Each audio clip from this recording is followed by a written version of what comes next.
الحمد لله رب العالمين والعاقبة للمتقين والصلاة والسلام على أشرف الأنبياء والمرسلين. قال الله سبحانه وتعالى في القرآن المجيد والفرقان الحميد: أعوذ بالله من الشيطان الرجيم، بسم الله الرحمن الرحيم. ومن كان يرجو لقاء ربه فليعمل عملا صالحا. وقال النبي صلى الله عليه وسلم: استحيوا من الله حق الحياء. قالوا: إنا لنستحيي والحمد لله. قال: ليس ذاك، ولكن استحياء من الله حق الحياء أن تحفظ الرأس وما وعى، وأن تحفظ البطن وما هوى، وتتذكر الموت والبلاء. ومن ترك زينة الدنيا وأراد الآخرة فقد استحيا، يعني من الله حق الحياء، او كما قال النبی صلی اللہ علیہ وآلہ وسلم. حضرات، میں آپ کو ایک ایسے ذکر کی طرف توجہ دلانا چاہتا ہوں کہ جو بطور ذکر شاید ہم نے پہلے نہ سنا، لیکن وہ بہت عظیم ذکر ہے، اور اس ذکر کے بہت سارے فائدے ہیں. ان فائدوں میں سے چند ایک فوائد آپ کے سامنے بیان کرتا ہوں کہ اگر کوئی شخص وہ ذکر کرے گا تو اس کے اندر جو ناجائز قسم کی خواہشات ہوتی ہیں وہ دم توڑ جائیں گی. نمبر 2، اگر کوئی شخص وہ ذکر کرے گا تو وہ اللہ کے نزدیک عقل مند ٹھہرے گا. نمبر 3، اگر کوئی شخص وہ ذکر کرے گا تو وہ دنیا اور آخرت میں عزت پا جائے گا. اور اگر کوئی شخص وہ ذکر کرے گا تو وہ اللہ سے صحیح معنوں میں حیا کرنے والا بن جائے گا. اور حیا کے بارے میں رسول اللہ صلی اللہ علیہ وسلم نے ارشاد فرمایا: ان مما ادرک الناس من کلام النبوۃ الاولی الحیا، کہ لوگوں نے جو پہلے نبوتوں کا جو کلام تھا اس میں سے اگر کوئی چیز پائی ہے تو وہ حیا ہے. اور حیا جو ہوتی ہے جب تک انسان میں ہوتی ہے انسان برائیوں سے بچتا ہے، اور جب حیا ختم ہو جائے تو پھر رسول اللہ صلی اللہ علیہ وسلم فرمایا پھر وہ بندہ کچھ بھی کر سکتا ہے.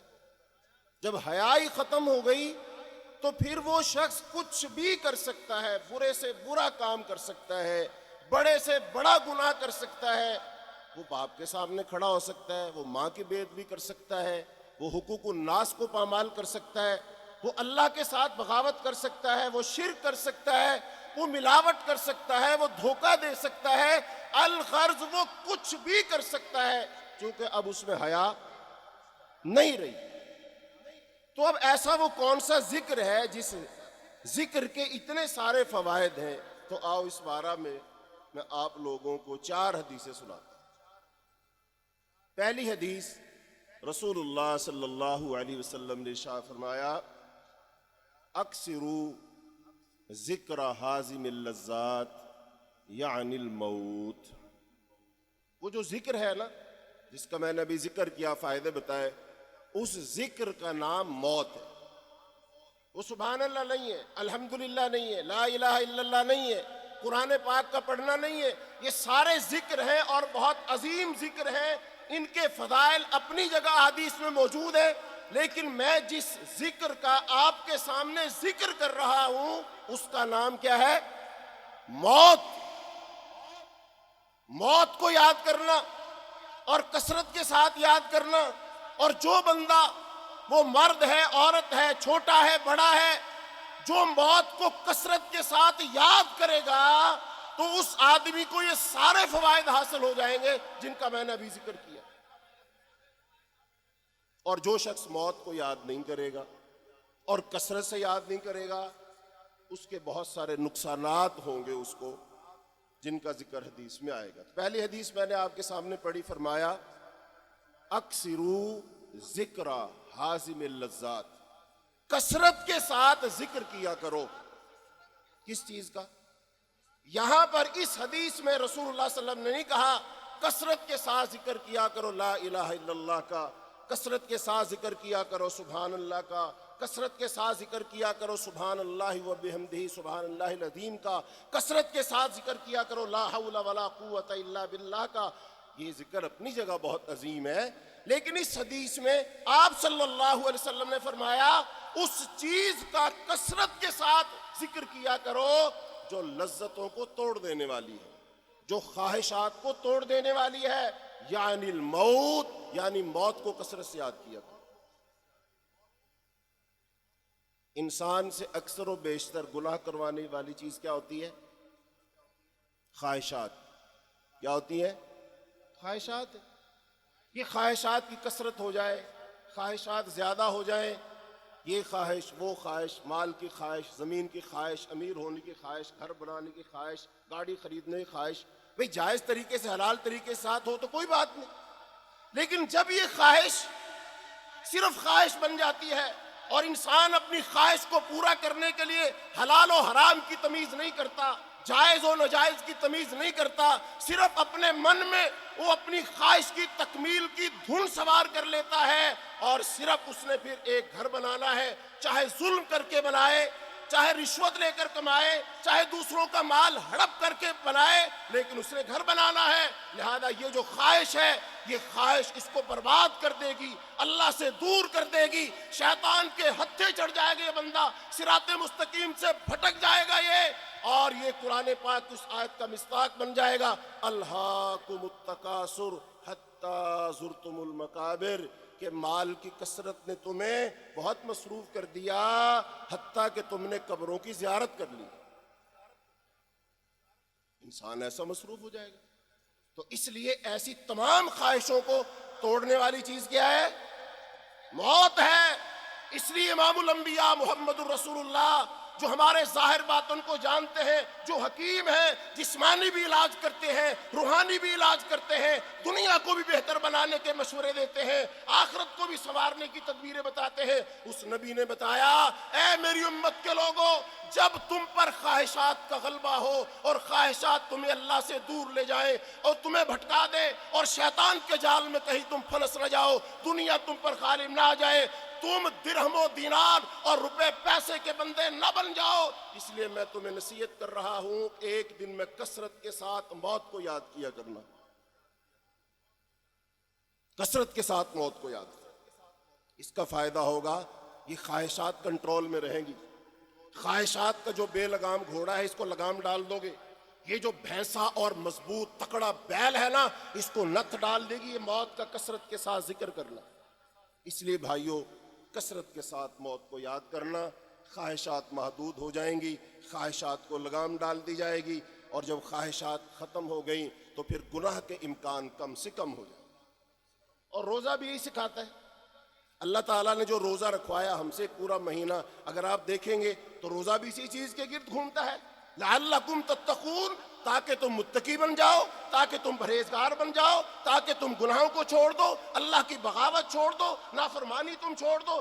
اللہ تعالیٰ ہمارے اندر یہی چیز پیدا کرنے کے لیے ہم سے روزہ رکھوا رہے. اور رمضان کا 1 پوائنٹ ایجنڈا ہے. اللہ نے ہم سے مطالبے 2 نہیں، 3 نہیں، 4 نہیں، 5 نہیں، 6 نہیں کیے، کچھ مطالبہ نہیں کیا ہے. یہ باقی ساری باتیں اپنی جگہ ٹھیک ہے، موقع کی مناسبت سے آپ جمع ہوتے ہیں، ہر خطیب آتا ہے، آ کر آپ کو کوئی نہ کوئی نصیحت کرتا ہے اور نصیحت مومن کو فائدہ دیتی ہے. لیکن اللہ رب العالمین سے اگر ہم سب مل کر کے پوچھیں یا اللہ تو پورے رمضان میں ہم سے کیا چاہتا ہے،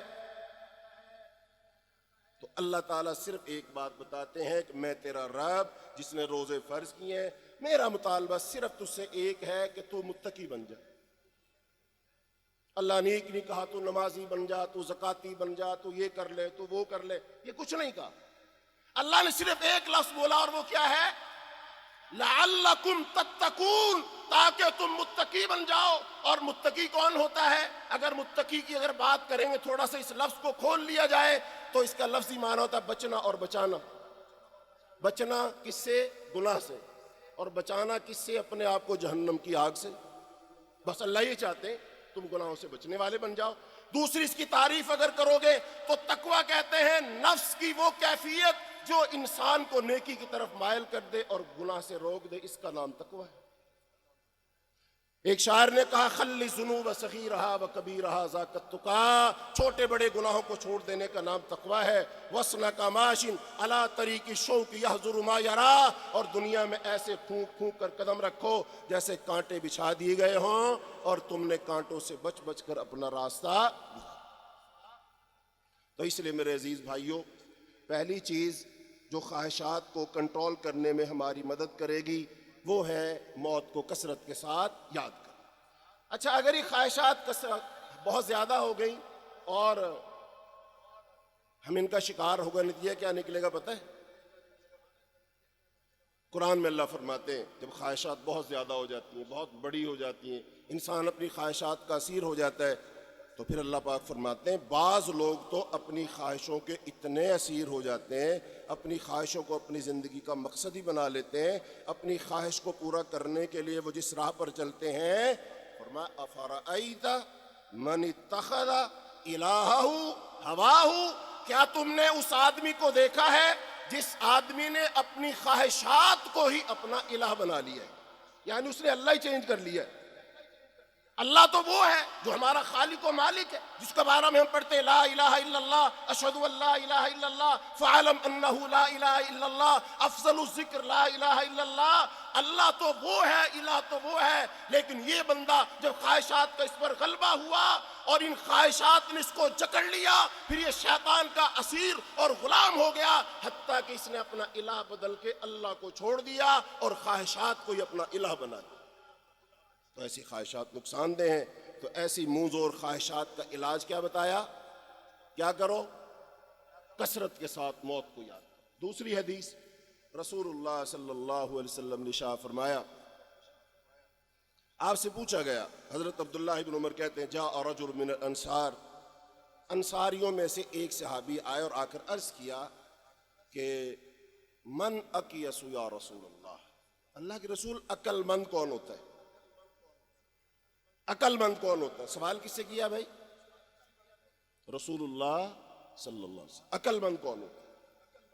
آپ نے فرمایا اکثرہم للموت ذکرا ولما بعدہ استعدادا اولئک الاکیاس ذہبوا بشرف الدنیا وبکرامت الآخرہ۔ اور سوال کرنے والے سوال تو نے پوچھا تھا عقل مند کون ہے، سمجھدار کون ہے، تو تیرے سامنے نبیوں کا امام ہے جس کے پاس جبریل آتا ہے، جس پر قرآن نازل ہوا ہے، وہ پیغمبر بتا رہا ہے کہ میرے نزدیک عقل مند وہ ہے جو موت کو کثرت کے ساتھ یاد کرتا ہے اور موت کے بعد آنے والے احوال، وہ قبر ہے، وہ حشر ہے، وہ پل صراط ہے، ان سارے مراحل کی اچھی تیاری کرتا ہے۔ یہ بندہ میرے نزدیک عقل مند ہے، اور جو بندہ کثرت کے ساتھ موت کو یاد کرے گا یہ دنیا میں بھی باعزت جیے گا اور آخرت میں بھی اللہ اس کو مکرمین میں سے بنا دے گا۔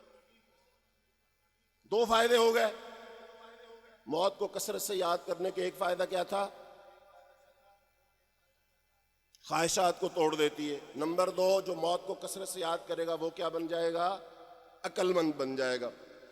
تیسرا، رسول اللہ صلی اللہ علیہ وسلم نے ارشاد فرمایا اے لوگو اللہ سے حیا کرو جیسے حیا کرنے کا حق ہے۔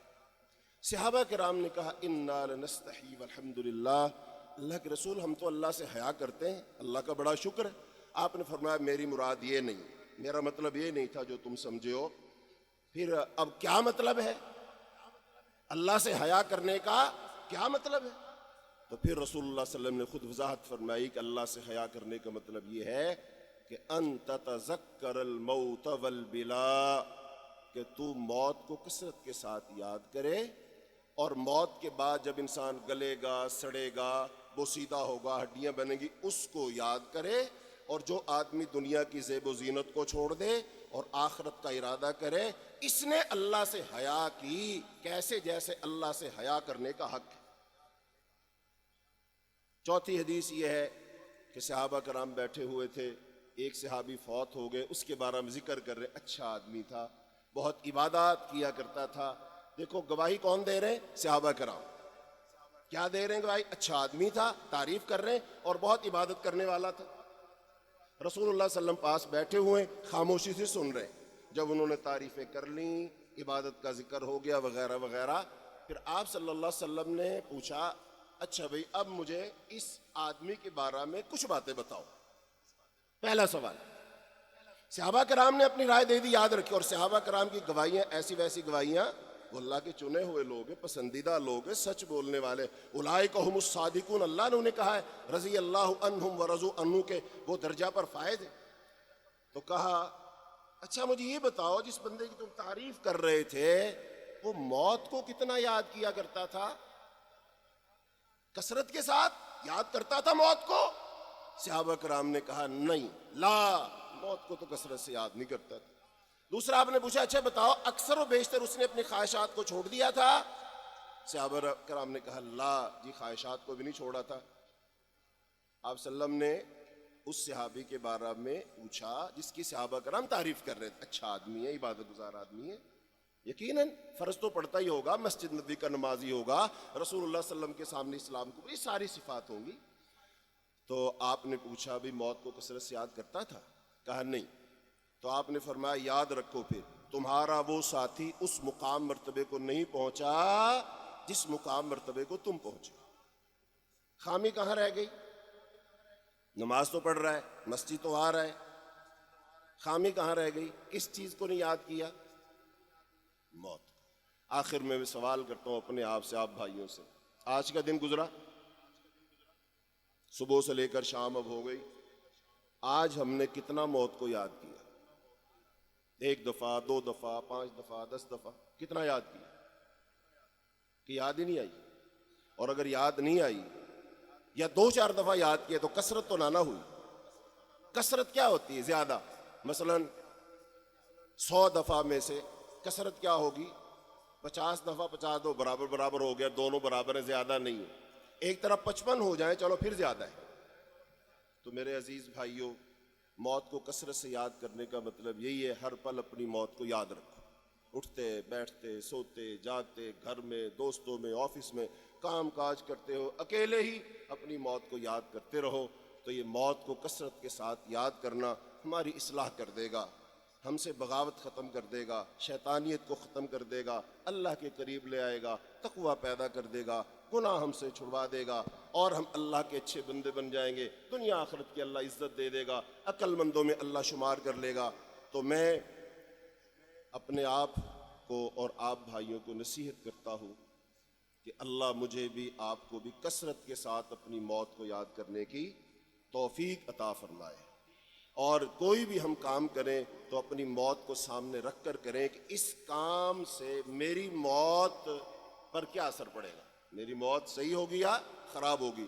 چونکہ بھائی کھڑے ہو گئے ہیں, بس 2 جملے سن لو کہ جیسے ہم سب لوگ یہ تو فکر کرتے ہیں ہماری دنیا کیسی ہو جائے, تو ساتھ ساتھ یہ بھی سوچا کرو کہ ہماری آخرت کیسی ہو جائے. ہم یہ تو ضرور سوچتے ہیں کہ ہمارا گھر کیسا بن جائے, تو اس کے ساتھ ساتھ یہ ضرور سوچا کرو کہ میری قبر کیسی بن جائے. یعنی کہ گھر کے ساتھ ساتھ قبر کا فکر کرنا, اور دنیا کے ساتھ ساتھ اپنی موت کا, زندگی کے ساتھ ساتھ موت کا. چونکہ یہ الٹ چیزیں, جیسے گرمی کا علاج سردی سے کیا جاتا ہے, سردی کا علاج گرمی سے, ایسی زندگی کا علاج موت سے کیا جائے گا, اور دنیا کا علاج قبر سے کیا جائے گا. دونوں برابر برابر چلیں گی تو ہماری دنیا بھی اچھی ہو جائے گی اور آخرت بھی اچھی ہو جائے گی. اور یہی ہے ربنا آتنا فی الدنیا حسنۃ وفی الآخرۃ حسنۃ وقنا عذاب النار. ربنا تقبل منا انک انت السمیع العلیم. اللهم انا نسألك الجنة الفردوس ونعوذ بك من عذاب النار. اللهم وفقنا لما تحب وترضى.